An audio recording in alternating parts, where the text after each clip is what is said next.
Hai semua, di video kali ini saya akan membahas topik tentang obligasi. Jadi Edi Komuter ADCP gagal bayar obligasi, tapi pemegangnya tetap dibayar karena ditanggung oleh CGIF. Nah, CGIF itu siapa? Nah, dalam waktu dekat ini selain si ADCP juga ada PT Pos Indonesia, perusahaan yang sudah berdiri puluhan tahun, monopoli juga untuk beberapa bidang layanan ya. Kalau nggak salah kan kayak penyaluran dana bansos, jualan materai gitu. Kok bisa gagal bayar? Saya juga bingung gitu. Tapi ya sudahlah. Em, nah, sama-sama gagal bayar, tapi ADCP diganti gitu. Kenapa? Karena langsung ditanggung oleh si CGIF. Nah, CGIF ini singkatan dari Credit Guarantee and Investment Facility. Dia sebuah trust fund. Trust itu kalau di Indonesia kalimatnya mendekati perwalian gitu ya. Tapi di Indonesia perwalian belum ada. Adanya wali amanat. Wali amanat beda sama perwalian. Nah, jadi sebuah trust fund yang dibentuk oleh ADB, Asian Development Bank, didirikan oleh di tahun 2020 ADB plus negara ASEAN plus 3 negara. Nah, trust itu cara kerjanya itu kayak misalnya contoh ya, misalnya kalau di luar negeri sih ya, di Indonesia sih belum ada. Misalnya orangnya meninggal, orang tuanya mau kasih warisan ke anak, tapi dia takut si anaknya dapat warisan besar langsung habis gitu. Eh, Sementara anaknya mungkin masih umurnya masih kecil atau mungkin sudah dewasa tapi nggak ngerti apa-apa. Jadi daripada habis sia-sia, dia bentuk trust. Nah, trustnya itu dikelola oleh sekumpulan profesional. Misalnya dia perintahkan, oke, anak ini kalau misalnya dia belum dewasa, setiap bulan kasih dia misalnya 20 juta. Nanti kalau dia sudah dewasa, meningkat menjadi berapa. Kalau dia dinilai sudah siap untuk menerima mengelola bisnis perusahaan, maka semuanya kasih ke dia. Nah, selama dikelola, dana itu boleh ditempatkan di mana? Misalnya ditaruh di obligasi, ditaruh deposito, atau apa.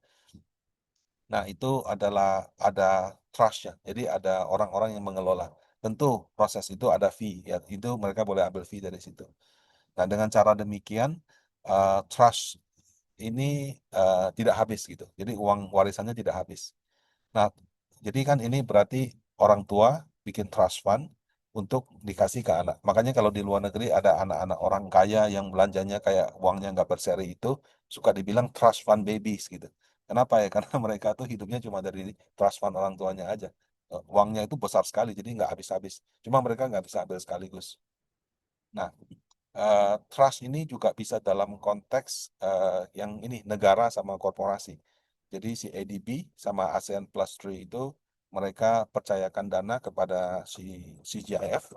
Kemudian CGIF itu melaksanakan amanatnya. Jadi uang yang sudah disetorkan ke sana nggak bisa ditarik lagi gitu. Nah, jadi kayak yayasan lah. Kalau di Indonesia yang lebih mendekati itu harusnya yayasan. Nah, cuma kalau yayasan itu harus ada sosialnya. Kalau trust ini enggak, boleh komersial, boleh dikasih ke anak atau apa gitu. Kalau yayasan kan nggak bisa. Misalnya kalau saya bentuk yayasan, kemudian yayasannya khusus untuk hidupin misalnya sanak keluarga saya yang nggak bisa begitu. Dia harus ada tujuan sosialnya. Nah, eh, tujuan daripada CGIF ini adalah membantu perusahaan menerbitkan obligasi dalam mata uang lokal. Jadi menerbitkan obligasi itu ya, kalau untuk perusahaan-perusahaan yang sudah langganan sih ya udah biasa. Tapi kalau untuk perusahaan yang baru itu tantangannya banyak. Pertama, dia harus punya laporan keuangan yang itulah yang sesuai prosedur. Saya kira sekarang banyak orang punya. Nah, kemudian yang kedua, dia itu harus membuat proyeksi bisnis. Kan menerbitkan obligasi itu sama dengan minjem uang. Kamu mau minjem uang berapa tahun? Rencana bayarnya. Misalnya saya mau pinjam uang, bayarnya 3 tahun, bayarnya 5 tahun. Uang ini mau dipakai untuk apa? Saya harus jelaskan.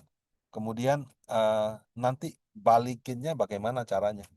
Dari keuntungan perusahaan yang sudah ada, dari pinjaman bank, dari penerbitan obligasi baru, atau dari bisnis yang kamu pakai dari uang obligasi ini dan menghasilkan. Nah, itu dibuat dalam suatu proyeksi bisnis. Nah, laporan keuangan proyeksi bisnis itu selanjutnya kamu datang ke lembaga pemeringkat kayak Pevindo, ada beberapa sih, ada 5 kalau nggak salah di Indonesia, Pevindo, PKRI, Fitch, dan siapa lagi gitu. Mereka akan berdasarkan laporan keuangan, profil daripada pemilik, kemudian juga proyeksi bisnis kamu, mereka akan keluarkan rating. Rating itu bisa confidential, artinya kalau kamu terbitkan, terus hasilnya ternyata, wah si Rudy ini ratingnya C gitu, ini kurang bagus. Eh, Ya udah, ini untuk saya aja ya. Bisa juga non confidential, artinya misalnya ratingnya keluarnya A+, terus dipublikasikan. Meskipun saya tidak menerbitkan obligasi, orang bisa akses rating, informasi rating itu. Nah, jadi rating itu bisa confidential, bisa juga tidak. Nah, kemudian setelah kamu dapat rating, kamu punya laporan keuangan, kamu hubungin lagi si apa namanya, underwriter. Underwriter itu perusahaan sekuritas yang bantu orang IPO, bisa IPO saham, bisa IPO obligasi. Ada sekuritas yang bidang usahanya broker sama underwriter, ada juga yang khusus cuma underwriter saja, atau kita kenal dengan investment banking gitu. Nah, baru nanti kita bicara sama underwriternya, kita bilang, oke, saya mau terbitin obligasi, nilainya misalnya 100 miliar, rencana bayarnya seperti ini, bla bla bla. Nah, kemudian mereka akan mulai dokumentasi pengajuan ke OJK segala macam, penawaran umum, dan ditawarkan kepada para investor. Ya, prosedurnya kira-kira seperti itu kalau untuk penerbitan obligasi. Nah, bagi yang sudah terbiasa, ya mereka mungkin sudah punya divisi itu. Tapi bagi yang baru pertama kali, wah, repotnya mungkin lebih repot daripada bank gitu.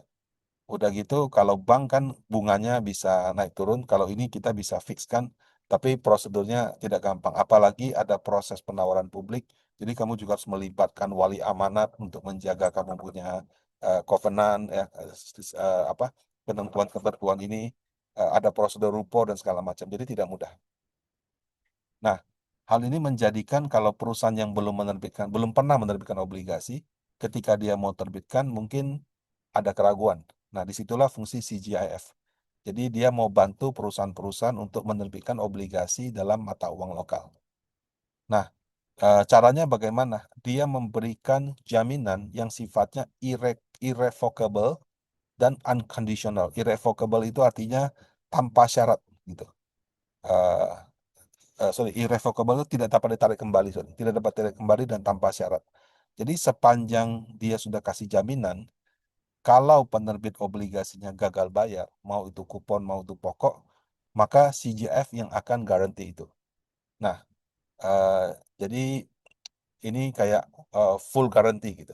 Nah, nah, karena ada fasilitas penjaminan seperti itu, resiko kredit kalau terjadi gagal bayar itu pindah dari penerbit obligasi ke CGIF gitu. Nah, apakah itu berarti kalau misalnya kayak Adi Komuter dia gagal bayar, investor beli obligasi Adi Komuter, berarti investornya dibayar, Adi Komuternya nggak usah ngapa-ngapain, nggak begitu.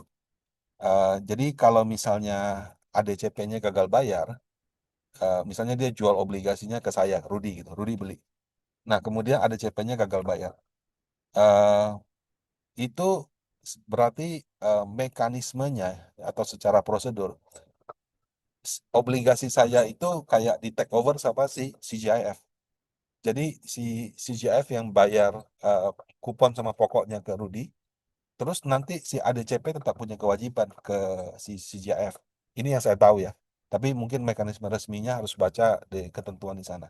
Karena dulu saya punya pengalaman mobil adik saya kecelakaan sehingga mobilnya rusak. Kemudian karena diasuransikan saya klaim asuransi. Jadi bangkai mobilnya yang sudah rusak itu saya jual ke asuransi. Hitungannya seperti itu. Nah, waktu saya jual ke asuransi, itu dibeli sesuai dengan uang pertanggungan. Jadi misalnya uang pertanggungannya adalah, let's say misalnya 150 juta gitu. Nah, itu uang saya, sorry bukan uang, mobil adik saya, itu dijual ke insurance company. Dia beli bangkainya itu. Nah, kalau misalnya mobil itu dalam proses kredit, berarti eh, sisa uang itu dia bayarkan ke bank, sehingga hutang kita dianggap lunas. Tapi kalau misalnya kamu tidak kredit ke bank, berarti uang itu kamu dapat. Nah, terserah uang itu kamu pakai untuk beli mobil baru lagi, atau kamu cuma ambil dia punya uang premi aja, uang pertanggungan aja, seperti itu. Bayangan saya harusnya mekanismenya sama. Jadi obligasinya milik si investor itu akan dibeli sama si CGIF. Nah, dengan demikian CGIF itu yang menerima resikonya. Nah, tapi kalau saya pas baca ini, eh, kayaknya masih ada kerancuan nih. Jadi investornya itu kalau dia nggak mau jual ke CGF gimana? Apakah CGF harus tetap tanggung? Nah, itu yang kayaknya masih dalam proses diskusi, gitu ya. Nah, jadi yang saya tahu kalau insurance pada umumnya itu, mas saya kalau untuk mekanisme asuransi obligasi ini, apakah CGF hanya bayarkan saja, eh, dia tetap nagih ke ADCP sehingga statusnya hutang, atau si CGIF itu beli obligasi dari investor, jadi terjadi perpindahan kepemilikan. Nah, itu yang mungkin harus kita pelajari lebih jauh karena kan ini baru pertama di Indonesia. Nah, sekarang pertanyaannya CGIF itu seberapa kuat sih? Ratingnya itu triple A. Ya, triple A itu berarti yang sudah paling tinggi dengan peringkat stabil. Kemudian liquidity-nya sangat kuat dan ada dukungan dari government ya, dari pemerintah ASEAN Plus 3, ada juga dari ADB-nya. Nah, jadi kalau misalnya rating company-nya kayak saya tadi C gitu atau BBB, ratingnya si CGF triple A, begitu obligasi saya dijamin sama obligasi perusahaan dijamin sama CGF, itu ratingnya pakai rating CGF, nggak pakai ratingnya perusahaan. Nah, kalau dari laporan keuangan, ini saya ambil dari apa di websitenya dia 2024-2025, total asetnya itu sekitar 26,5 T di 2024 dan 28,3 T di 2025. Laba bersihnya 880 M dan 711 M. Jadi cukup healthy gitu ya. Nah, sekarang pertanyaannya berapa obligasi ADCP yang diasuransikan ke CGIF? Nah, kalau kamu cek di websitenya, itu ada dua seri. Yang jatuh temponya 3 tahun sama yang 5 tahun. Nah, dia garansi 100%. Nilainya itu kalau kita jumlahkan kira-kira 500 miliar. Gitu. 15,7 M yang jatuh tempo 3 tahun, kalau nggak salah sekitar Desember. Sama 484 M jatuh temponya 5 tahun. Berarti masih dua tahun lagi. Gitu. Nah, gagal bayar si ADCP itu terjadi di 8 Juni. Jadi 8 Juni itu harusnya dari dua seri obligasi ini dia membayarkan kupon sekitar 10,3 M. Nah, kemudian eh, si CGIF terima notifnya, oh si ADCP gagal bayar di tanggal 11 Juni. Kemudian surat resminya, jadi dia tahu dia gagal bayar 11 Juni. Surat resminya dia terima tanggal 15 Juni. Kemudian segera dia terima, langsung dia proses, dia bayarkan kepada pemegang obligasi di 18 Juni. Jadi dalam waktu 10 hari kalender, itu gagal bayar obligasinya itu langsung ditalangi oleh CGIF. Ya, karena sifatnya itu unconditional dan irrevocable. Jadi tanpa syarat dan apa namanya, tidak bisa ditarik gitu. Nah, eh, ini sangat bagus ya. Karena penjaminan-penjaminan seperti itu kalau misalnya oh ya ini kalau di audit ada korupsi nggak jadi bayar, itu nggak bisa, orang nggak mau yang kayak gitu. Kalau misalnya dipakai syarat-syarat ini itu orang eh, nggak mau, tapi kalau ini kan tanpa syarat, jadi mau karena dia korupsi, mau karena dia memang bisnisnya gagal, atau karena bencana alam, ya pokoknya itu digaranti full ya. Nah, dengan cara demikian, perusahaan-perusahaan itu jadi lebih mudah dalam menerbitkan obligasi. Nah, ADCP ini juga menjadi klien pertama di Indonesia yang gagal bayar. Kalau di luar negeri, setahu saya ada satu, cuma dia nggak sebut namanya. Eh, nah, jadi karena ada bantuan daripada si CGIF, perusahaan-perusahaan yang belum pernah menerbitkan obligasi dan pertama kali mau terbitkan itu jadi terbantu. Kenapa? Karena mereka bisa menerbitkan obligasi dengan rasa aman. Jadi orangnya, oh ya ini boleh nih ditanggung oleh CGIF. Kemudian secara pricing, kan kupon misalnya rating dia triple B. Ratingnya si uh, CGIF itu triple A yang paling bagus gitu. Nah, sebetulnya kalau ratingnya sudah triple A, itu orang bersedia beli dengan kupon lebih rendah. Kenapa? Karena dia beli obligasi triple A. Jadi kalau misalnya dengan kupon triple B, kamu harus bayar kupon 3 tahun 10%, kamu bisa jual dengan let's say 8%. Nah, jadi itu menjadi satu penghematan biaya juga bagi si perusahaan. Ya, jadi terserah perusahaan, dia tetap mau bayar dengan 10%, atau dia mau bayar dengan kupon lebih rendah, karena dia sekarang ratingnya bukan rating triple B lagi gitu. Itu terserah. Nah, kemudian kalau kita telusurin lebih jauh, Bapak Ibu, eh, kemampuan si ADCP ini kalau 500 miliar itu kan labanya 1 tahun 700 miliar. Apakah dia cover semua? Enggak juga sih. Kalau pas kita lihat dia punya laporan keuangan, dia juga mengeluarkan namanya reinsurance expense. Ini praktek yang sangat umum di dalam asuransi. Jadi misalnya kamu beli asuransi sama Prudential, kamu beli asuransi sama Allianz, sama Panindaichi Life dan sebagainya, itu saya pastikan si perusahaan asuransi itu pasti dia reinsure lagi. Jadi dia nggak tanggung sendiri resikonya. Dia akan sebagian dia reinsure, bisa ke perusahaannya dia, grup dia di luar negeri, bisa juga ke reasuransi Indonesia, bisa juga kemana aja gitu. Nah itu praktek yang sangat umum. Kenapa? Karena eh, sesama perusahaan asuransi itu actually mereka itu berbagi resiko. Nah kalau misalnya MI sekuritas mereka berkompetisi satu sama lain, tapi kalau di asuransi itu sebetulnya mereka itu saling membantu gitu. Kenapa? Karena kalau ada resiko tanggung bareng-bareng gitu. Nah, jadi itu yang mungkin membedakan perusahaan jasa keuangan pasar modal sama asuransi. Asuransi itu actually as a company level mereka bekerja sama satu sama lain. Nah, jadi kalau misalnya gagal bayarnya 500, yang benar-benar ditanggung oleh ADCP, ditanggung oleh CGIF mungkin lebih kecil. Nah, kalau misalkan di kemudian hari ternyata si kondisi keuangan ADCP membaik, ya itu kerugiannya bisa mengecil bahkan hilang gitu. Kenapa? Karena eh, si ADCP ini tidak benar-benar kayak ditanggung udah lepas tanggung jawab, enggak. Dia tetap berhutang, cuma kemarin berhutang kepada pemegang obligasi karena obligasi ini take over oleh si CGIF, jadi dia berhutangnya ke si CGIF begitu. Nah, apakah penjaminan CGIF ini berlaku blanket garanti? Blanket itu atau corporate garanti. Artinya misalnya contoh, ADCP kan dia punya hutang obligasi. Dia mungkin juga punya, oh, awas Pak. Mungkin dia juga punya hutang di bank. Mungkin dia juga punya hutang di tempat-tempat lain seperti itu. Nah, apakah itu dia cover semuanya? Udah Pak, jalan deh Pak. Ya, apakah dia juga mengcover hutang-hutang tempat lain? Enggak, Bapak Ibu. Jadi hutang yang dia cover itu spesifik hanya di obligasi seri tertentu. Ya, jadi dia itu tidak mengcover semua hutang-hutangnya. Nah, kalau kita misalnya lihat rating Pevindo yang diterbitkan 15 Juni yang lalu ADCP, nah di sini kita bisa lihat ya, eh, general obligation ini kayak as a company ya, ratingnya triple C. Ya.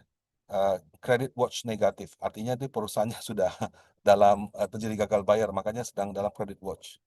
Nah, dia punya 3 seri obligasi. Seri tahun 2022, 2023 A dan B. Nah, seri yang dijaminkan ke CGIF cuma 2 seri ini aja. 2023 seri A, 2023 seri B. 2022 seri B ini nggak dijamin, makanya ratingnya masih sama, triple C. Nah, sementara kalau yang ini triple A dalam kurung CG.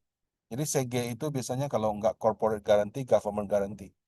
Sama kayak kontrak-kontrak karya yang ada di pemerintah, itu ada yang obligasi seri tertentu yang gagal bayar, ada juga yang dijamin gitu. Nah, jadi sekali lagi garantinya itu bukan atas semua hutang, cuma atas hutang tertentu.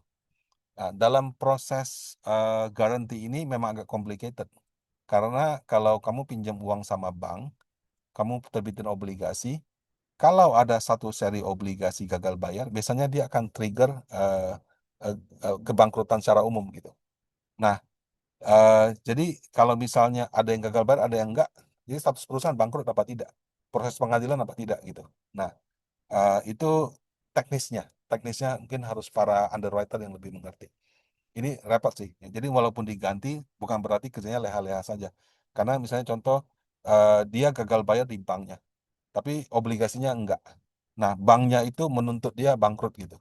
Nah, itu berarti akan trigger pasal lain. Berarti obligasinya harus dilunasi lebih cepat atau bagaimana? Nah, itu yang complicated lah ketika terjadi gagal bayar oleh perusahaan. Nah, apakah selain ADCP masih ada obligasi lain yang dijamin di Indonesia? Ternyata banyak Bapak Ibu. Kalau ini saya ambil dari websitenya, ada INPP, Indonesia Paradise Property, itu sekitar hampir 500 M juga. Kemudian ada SMIL, Sarana Mitra Luas, itu nilainya sekitar hampir 300 M. Kemudian ada Harta, ya Harta itu hampir 1 T ya, hampir 900 M, itu di cover sama ini. Kemudian ada ISSP, ISSP ini juga hampir 1 T, ya 766, 200 sama 33. ADCP ini 500. Politama Propindo ini bukan TBK, tapi serinya banyak ya. Itu dari 2021 sampai 2022. Kemudian ada Ketros dan Trias Mitra, kayaknya 2021 belum TBK, tapi sekarang sudah TBK. Itu juga sekitar hampir 600. MPMX, ya MPMX itu 300. Kemudian BCA Finance 420. Tapi yang BCA Finance sama MPMX itu udah lama, sudah jatuh tempo. Ya, kemudian yang seri-seri ini juga ada jatuh tempo, tapi ada yang masih issued gitu.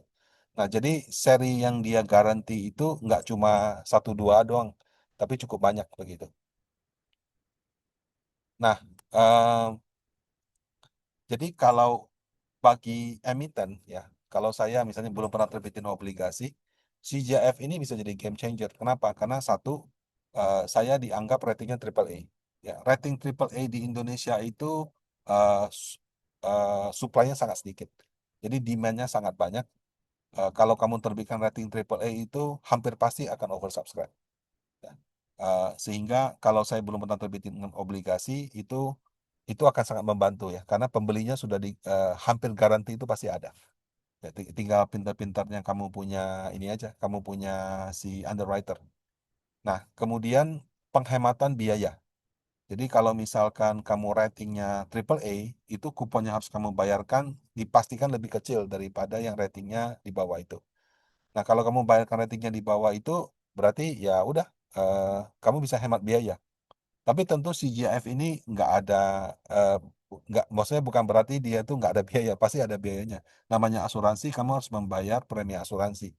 Nah, tinggal kamu hitung-hitungan aja premi asuransi yang kamu keluarkan versus apa namanya, eh, eh, kemudahan kamu mendapatkan kredit itu worth it apa enggak gitu. Nah, preminya terus terang saya nggak tahu berapa. Jadi kalau misalnya apakah jadi worth it apa enggak harus hitung-hitungan lagi. Ya bisa aja kamu hitung-hitungan. Misalnya, oh ya si ini dia minta 1%. Ya kemudian obligasi saya yang tadinya harus bayar 12% karena ratingnya triple A, cukup bayar misalnya 10%. Saya hemat 2% dari situ, tapi saya rugi 1% dari premi. Ya udah nggak apa-apa. Itu jadi ada penghematan gitu ya. Nah, jadi ini sekali lagi kembali ke hitung-hitungan perusahaan, mana yang lebih hemat secara biaya. Tapi kalau perusahaan yang belum pernah terbitkan obligasi, itu dia lebih butuh akses ke kredit sih. Karena kamu kalau pinjam uang ke bank juga kena biaya provisinya juga lebih besar kok gitu. Nah, terus terang saya itu waktu pertama kali ada dengar CGIF, saya itu mengira dia itu fokusnya kepada green gitu. Karena waktu si ISSP dia mengumumkan dia terbitkan obligasi yang dijamin CGIF, saya baca prospektusnya, dia sebutkan ini dananya akan dipakai untuk eh, membangun pembangkit listrik yang green gitu. Kenapa? Karena ISSP itu kan pipa. Pipa itu kan berarti besi gitu. Jadi dia butuh energi listrik untuk meleburkan besinya supaya jadi pipa yang bagus. Nah, itu kan makan energi listrik yang besar. Energi listrik di Indonesia kan itu batu bara. Batu bara itu kan kotor. Nah, jadi dia itu khusus untuk dana pinjaman ini, kalau saya baca di prospektus, dia itu akan bikin pembangkit listrik yang berorientasi hijau, entah surya atau apa kalau nggak salah. Nah, jadi dengan demikian dia itu kayak pakai obligasi ini untuk go green. Jadi mungkin dibilang jaminan, ya green bond juga iya gitu. Nah, kalau SMIL kebetulan saya pernah ngobrol sama ownernya. Saya juga tanya-tanya.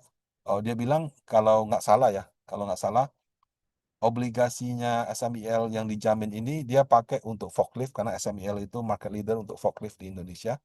Nah, dia punya forklift itu kan ada yang bensin, ada yang listrik. Nah, kalau nggak salah untuk penerbitan obligasi ini diutamakan untuk beli forklift yang berbasis listrik. Jadi karena dua kesempatan itu, saya berasumsi, oh kayaknya ini untuk yang go green nih. Ternyata nggak juga sih. Kayaknya apa aja bisa gitu. Karena emitennya banyak kan, bidangnya juga macam-macam. Ya, jadi mungkin ini perusahaannya sekalian aja, sekalian go green, sekalian dapat garansi gitu. Nah, eh ya namanya gagal bayar tentu bukan berita baik gitu ya. Tapi semoga si ADCP dan perusahaan-perusahaan lainnya gagal bayar itu bisa menyelesaikan kewajibannya dengan baik, meskipun mungkin waktunya lebih panjang. Karena kalau misalnya asuransi itu cara kerjanya sama. Begitu ada yang gagal bayar, preminya naik. Sama lah kalau misalnya kamu beli asuransi kesehatan. Kalau kamu nggak pernah klaim, tiap tahun naiknya normal. Tapi coba kamu pernah klaim atau sering klaim. Itu biasanya biaya asuransinya itu pasti meningkat. Jadi kalau misalnya fungsi penjaminan ini, kalau misalnya semakin lama semakin banyak gagal bayar, biasanya preminya juga akan semakin meningkat. Nah, semoga semakin banyak juga emiten-emiten yang belum pernah menerbitkan obligasi, tapi kualitasnya bagus, bisa memanfaatkan fitur ini sehingga secara surat utang kita sebagai fund manager ya, saya bicara sebagai fund manager, pilihannya lebih banyak. Kalau enggak nanti namanya itu aja gitu. Nah, demikian dalam pembahasan kali ini. Penyebutan nama saham bukan rekomendasi buy, sell, atau hold. Semoga bermanfaat. Terima kasih.